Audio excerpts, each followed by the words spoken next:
Olá pessoal, tudo bem? Aqui é o professor Edward de Física e na aula de Hidrodinâmica de hoje nós vamos falar sobre o tubo de Venturi.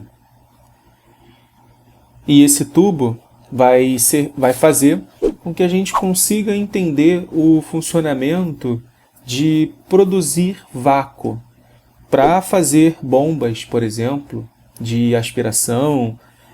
A ideia também que acontece no bico de Bunsen, né, que serve para fazer chama. E também pode ser utilizado na aspiração de vapor num motor de combustão interna.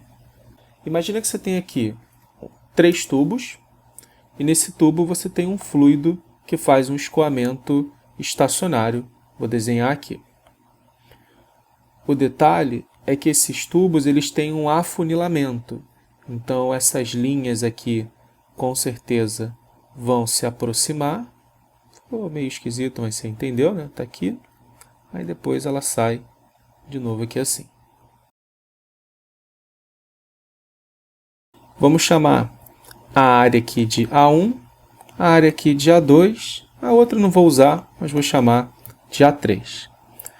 Bom, claramente, como as velocidades elas são diferentes, as pressões também vão ser diferentes. Isso significa que o fluido que está aí dentro, ele vai subir a alturas diferentes por cada um desses tubinhos. Então, vamos supor que esse primeiro, ele sobe até aqui, uma altura que eu vou chamar de H1. Essa altura pode ser até essa linha daqui.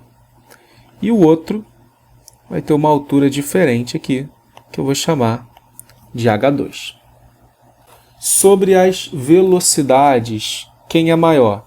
É fácil verificar isso pela equação da continuidade, porque todo fluido que está aqui ele tem que vir para cá, certo? Então, A1 vezes V1 tem que ser igual a A2 vezes V2. No nosso exemplo, como o A1 é maior, a velocidade vai ser menor. Então, A2 menor vai ter maior velocidade. Esse mais e menos não é sinal não, tá, pessoal? É maior e menor, só para simplificar. Agora, se nós pensarmos na equação de Bernoulli, o Bernoulli aplicado em 1 tem que ser igual ao Bernoulli aplicado em 2. E aí, quem é o Bernoulli? P mais 1 meio de ρ V ao quadrado. Tem que ser igual a P2 mais 1 meio de ρ V ao quadrado. E aí nós já reparamos que, como o V2 é maior do que o V1, para compensar, a pressão 2 tem que ser menor do que a pressão P1. E é claro, nós já vimos isso, que essa ideia aqui de reduzir a área é chamada de estrangulamento. E aí esse estrangulamento aumenta a velocidade, mas ela diminui a pressão. E você já deve ter verificado isso, né? Quando você pega uma borracha, por exemplo, saindo água, você quer que ela saia com maior velocidade, você tampa uma parte da saída da borracha para que aumente essa velocidade com que o fluido é arremessado. E é claro que essa diferença de pressão P1 menos P2 a gente pode tirar utilizando as equações da hidrostática aqui. Então, mesmo ponto no mesmo líquido, mesma altura, né, no mesmo líquido, eles têm que ter a mesma pressão. Então, vamos lá. A pressão em 1 aqui é a pressão que está aberta, ou seja, a pressão atmosférica. Então, P1 é igual a P0 mais a pressão do fluido até aqui. Então, mais ρGH. E é claro que o P2 é a mesma coisa. Só que agora é a altura do líquido até aqui. Então, ρGH2. Quando nós subtrairmos, né, para ficar aqui, ó, P1 menos P2, o P0 ele corta. Então, sobra apenas o ρG, H1 menos H2, que a gente pode batizar aqui de H, essa diferença de altura. Então agora, se nós misturarmos essa equação com essa daqui, nós somos capazes de calcular a velocidade do fluido, vamos supor, em 1. Então, vou isolar o V2, que vai ser A1 sobre A2, vezes V1. Aí eu vou pegar esse V2 e jogar aqui. Eu vou pegar esse ρgh e jogar aqui na diferença de pressão. Então, vai ficar assim, ó, P1 menos P2, ρgh. Isso tem que ser mais ou igual, né? Já pode passar tudo para o outro lado. 1/2 de ρ vezes V2 ao quadrado menos V1 ao quadrado. Agora os ρs são os mesmos, tá, pessoal? É o mesmo fluido, né, que a gente está fazendo a medida.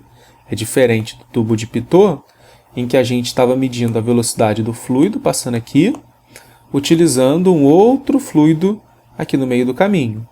Aqui não, é o mesmo fluido que a gente está fazendo as medidas. Então, por isso que corta. Só quem é V2? V2 é A1 sobre A2 ao quadrado. Então, isso aqui vai ficar... Coloquei em evidência, tá? O V1 ao quadrado. Agora é só passar tudo para a esquerda.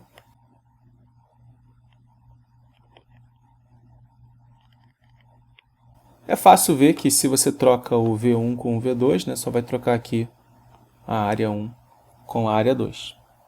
Bom, e aí eu vou fazer uma proposta para vocês fazerem um pequeno experimento para ilustrar qual é essa ideia aqui do tubo de Venturi. Se a velocidade aqui aumenta, é porque tem que ter alguém empurrando esse fluido. E aí quem empurra esse fluido é exatamente essa diferença de pressão.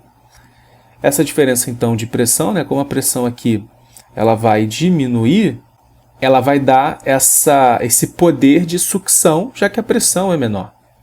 Então, o que você vai fazer aí é o seguinte. Você vai pegar 2 folhas de papel. Finge que isso aqui é uma folha.